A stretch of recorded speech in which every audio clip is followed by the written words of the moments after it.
Hey guys, it is Jeremy again. Welcome back to Books and Coffee, and today I'm going to be finishing my Rifleman reviews. I hope you guys won't be too upset, but I have kind of decided to review the last two seasons in just this video, so I'm going to be talking about Season 4, which are in this case, and then Season 5. I love that all of Season 5 is in just this single DVD case.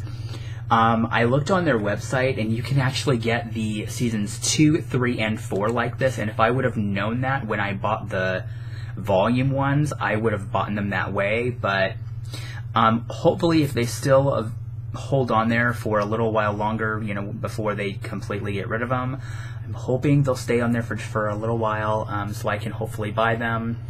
But if not, I can still love Season 5 for being like this. It's still really pretty. So, first off, we're going to kind of talk about Season 4. Now, the reason why I decided to do Season 4 and 5 in one video was because Season 4 and 5 are kind of my least favorite seasons of the show. Now, I said this is my favorite series, and it is, and even the worst Rifleman episode is still fantastic compared to what you see on TV today. Sorry to say, if you love a lot of TV today, I'm not going to go there, because we're just not going to open that can of worms, but let's just say it's not good anymore. I think television in general has gone downhill over the last 20 years, some in good directions and some in not so great directions. Excuse me, the wet hair. I recently got out of the shower, so my hair has to dry, but just so you know. So Season 4, okay, there's a small story with this. When I first was watching The Rifleman, don't know why, I would watch, I was on the first season. Oh, pardon me. I was on the first season, and I was watching episodes from Season 4 and 5 and 3 and 2 and in all wacky out of order, because I would read the summary of the episode. I'm like, oh my gosh, I can't wait to get to that one. I'm just going to watch it right now. It's fine. And I wasn't really lost. It's the great... That's why I felt like I was like a broken record for those 3 videos, because it's really hard reviewing a show when every episode doesn't follow a similar, the same plot unless it's a 2-parter episode. So, Season 4 has one of the best episodes in it, ever. Which the first episode of the season, I'm probably going to butcher this, but it's called the Quail. I'm great in punctuations. We know that by now. 5 years, people. Actually, technically 6 if we count my old channel. The Vadwelios, whatever. But anyway, the plot of the episode is Mark and Lucas are riding through, I think it's New Mexico, for some kind of cattle expedition, and they are stopped by a group of Mexicans, and they're stopped and they demand payment to pass their road. Lucas is like, this is a free country, we don't have to pay for straight, because it's 19th century, they didn't have things like that like we do today. We have tolls in certain parts of highways. You have to pay a toll of $1.75 or $2 or whatever the fee is to pass a certain road, which I think is kind of stupid, just personal opinion.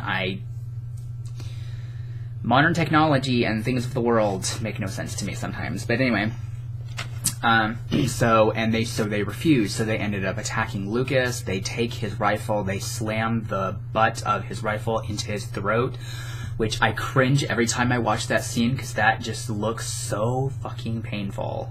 I'm not even serious. I'm not even kidding you. It looks so painful. And they steal his boots. They remove his shirt. And it's 90 degrees in freaking New Mexico. Or Mexico.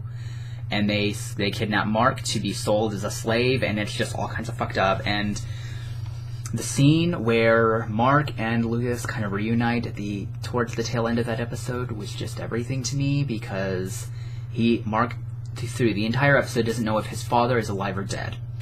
The amount of times that this boy gets kidnapped or held hostage by people. I'm surprised he didn't have forever, eternally emotional, traumatizing scars for the rest of his life from that. Like, it's at least several times every season for sure.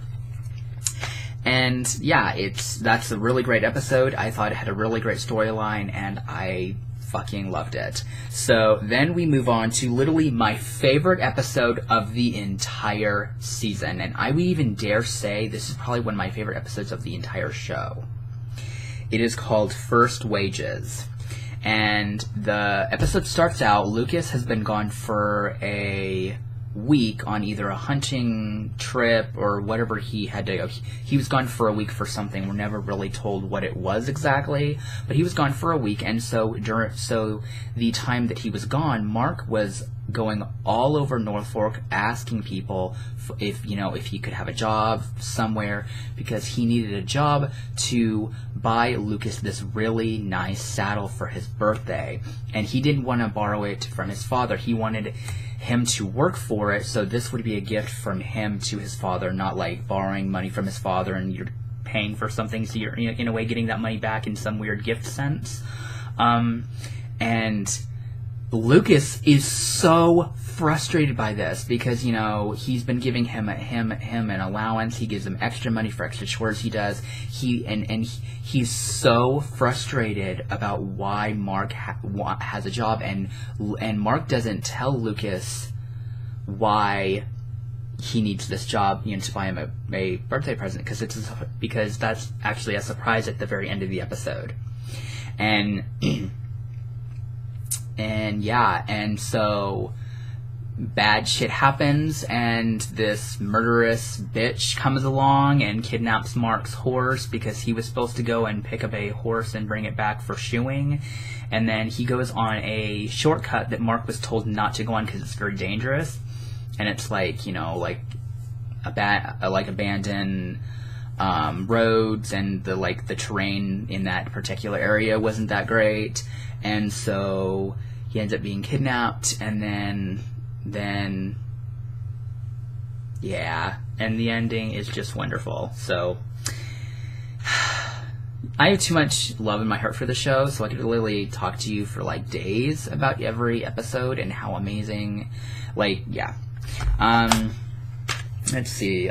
We have there's too many good episodes in this season.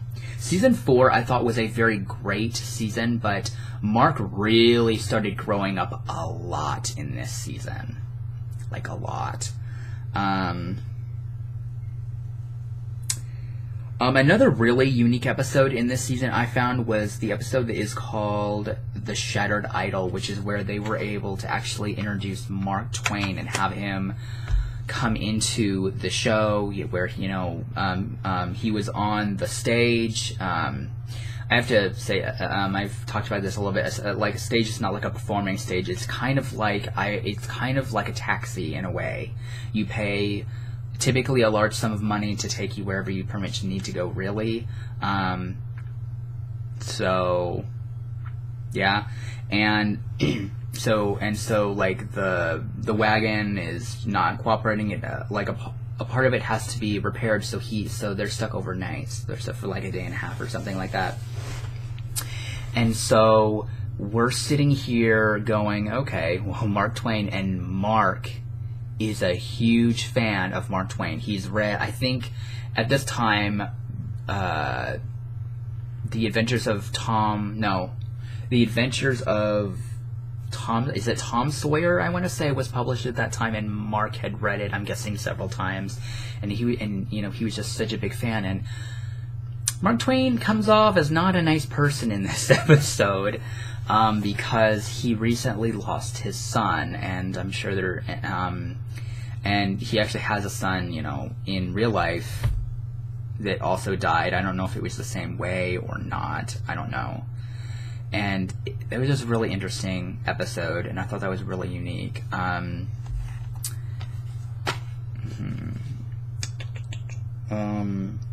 The Princess was another really great episode.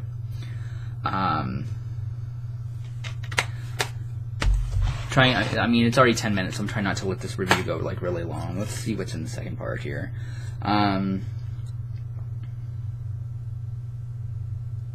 2 Ounces of Tin is a great episode because it's very rare to see people of color on this show because you don't see them very often. I thought that was a really good episode too. The Debt, which is, I want to say this episode like 23 of the season, which is where Lucas and Mark stumble, they were on a hunting trip and they stumble upon Micah taking this man named, what was his name? Mr. Reynolds, who's like, I think, like he did some events. He did something really bad, and he is set to be hanged. At the Huma prison, I'm guessing. And so Mark is very, very sad by this because 3 years ago, Mr. Reynolds saved Mark from a rattlesnake. He would have died that day, Mr. Reynolds, and so he feels like he owes him a debt. So when the opportunity comes to where Mr. Reynolds escapes, Mark doesn't yell out, or he doesn't tell his father or Micah that Mr. Reynolds is trying to escape. And I think I like this episode because we get to see a lot of turmoil in Mark, which we don't really see that very often. I mean, we see Lucas have that from time to time, but we don't really see that happening with Mark very often. And we actually get to see, like, Lucas actually yell at Mark for something he did wrong, which we've never seen on the show before. I mean, he's given, he gives Mark, like, stern looks and things like that, and, like, sharp in tone of voice, but we never really see him actually kind of yell at him for something he did wrong, and I was actually kind of taken aback because I wasn't expecting that, and overall the episode was very, very good.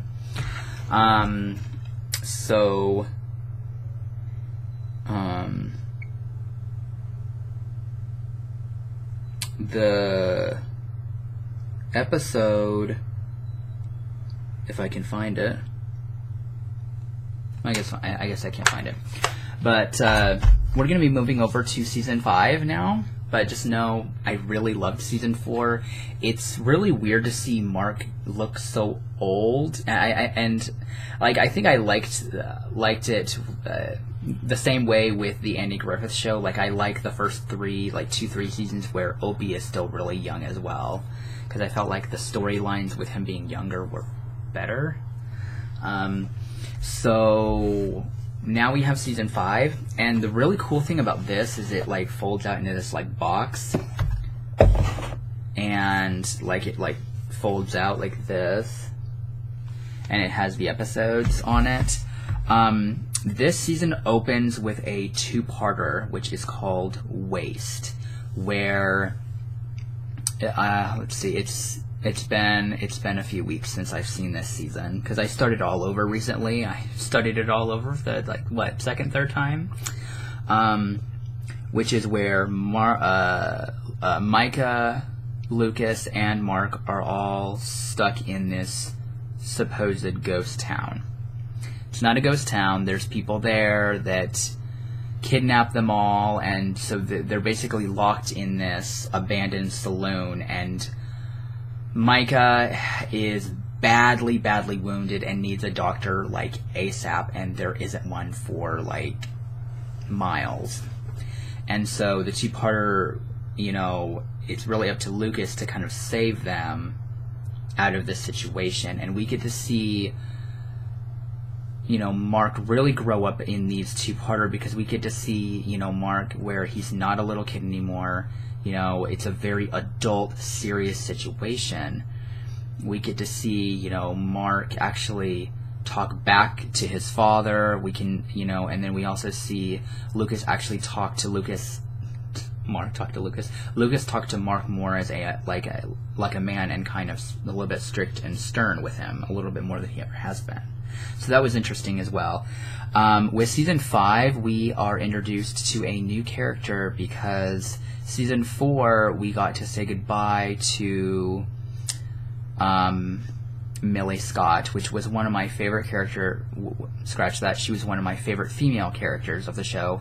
That's something you don't see very often in the show. Women are almost never on this show at all. I think we had Hattie in the first 2 seasons. I mean, we have like guest stars, but I'm like serious ongoing female characters. There's like next to nobody on the show. But it was also the time, and it was also the time period. It was made it was airing from 58 to 63, but it was also the type of show. 19th century, women didn't really get a lot of, they weren't as respected, they weren't as acknowledged as much. They were, the typical, wife, blah, blah, blah, blah, blah, basically. But we get to a new character named Lou Mallory, who I really hated her because she was this very strong business type person that basically bought the railroad. This was another aspect, is we get the workings of the railroad coming into North Fork. And this season is set between the years of 1884 and 1885. This season is also the shortest season of the entire show. Season 4, I forgot to mention it, Season 4 has 32 episodes, and Season 5 only has 26. Because they were canceled. We're not going to talk about that, because it's just too depressing. Yes, they were canceled, so the technical last episode, which is titled Old Tony, is just we're gonna get there because I'm going off on a tangent and I need to stay on track here. But we're introduced to Lou Mallory in the 3rd episode of season 5, and she's not a real likable character. She's very new to a small town. She's very new to everything. She took over Millie's store. And it's like the 3rd person that's had that store throughout the show. And she's just not a real likable character. She's very strong. She's very high-spirited. She's very headstrong. And she's very, I am woman and I matter, which is not a bad thing. But the way she went about it was like, you can't take over the entire town and expect them to listen to you. It's not going to work. Season 5 is a great season. I'm not saying that it's not, but if I was forced to say what's my least favorite season of the show, I probably would say Season 5. Even though there are a handful of episodes of probably my favorite episodes of this season. Let's see if I can find them. Mark's Rifle, which is episode 150 for the show, and it is by far the best episode of this entire season, for sure. Which Mark and Lucas have a disagreement on the nature of a young man who says he's here for the circus, and yet he ends up robbing the general store, but Mark thinks he's innocent and Lucas doesn't. And we also get to see Mark get his first ever rifle, which is a really exciting moment, and because Mark is 14 years Mark's 14 years old in this season, so he's growing up a lot more, and he definitely looks it too.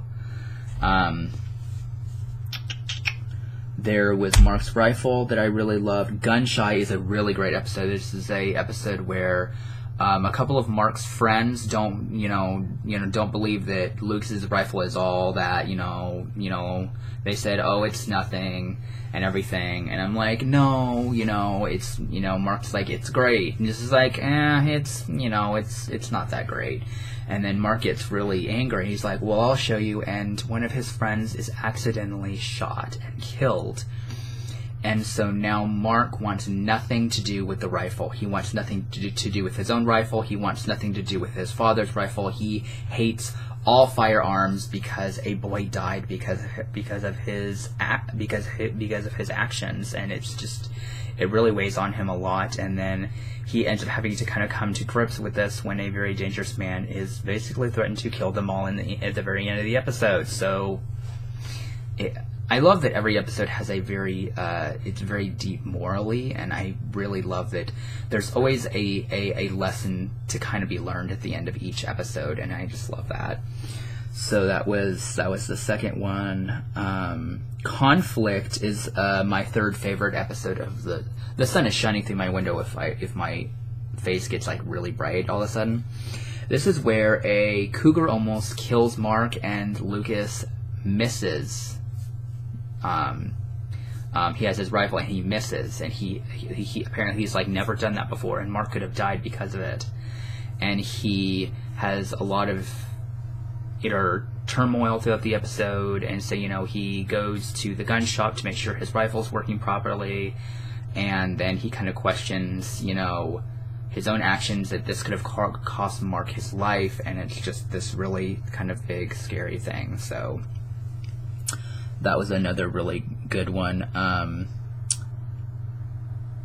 Let's see. Hostages to Fortune is a great episode.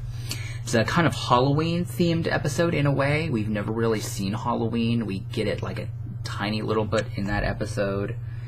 And that episode is focused on a group of Mark and a couple of his friends have these like bags they put over their heads with holes cut out, and they end up dropping one night, and these two men, which were drinking whiskey and everything, steal one, and so they end up doing some cattle rustling and stealing a lot of ranchers' cattle. And so Lucas kind of has to, feel like, does he trust his son, because he gets the notion that Mark might be in league with these thieves and these cattle rustling, especially when his bottle of whiskey goes missing. And Mark takes it to give to somebody, and Lucas might possibly think, well, did he drink it? Because that was just in the episode. But anyway, it really is a great episode. And my last favorite episode of the season is called Requiem at Mission Springs, which is where Mark falls off of his horse and ends up having temporary paralysis on his legs. And it is quite an interesting episode, because Mark loses a lot of his self-confidence, because he's like, am I ever going to walk again? This is like really scary for him. And I mean, I think any one of us could, when we're used to being able-bodied people, and then you have to freak out like it's all within reason. I think we all can kind of understand that kind of position. So it's kind of a sentimental video for me, because it's the last one. It's the last one of Rifleman, and I was all kind of everywhere in this review. I probably should have just done a series review. It probably would have been much easier, but I really love this show, and it really means a lot to me. It is definitely one of my favorites, and I will once again leave the Rifleman website down in the description box below. I will leave my review for the Rifleman Season 1 down in the description and up in the card if you want to go and check out my review of the first season, see what I have been rambling about for like 4 videos. And yeah, so thanks for watching. I hope you guys enjoyed it, and until next time, I will see you guys later. Bye bye.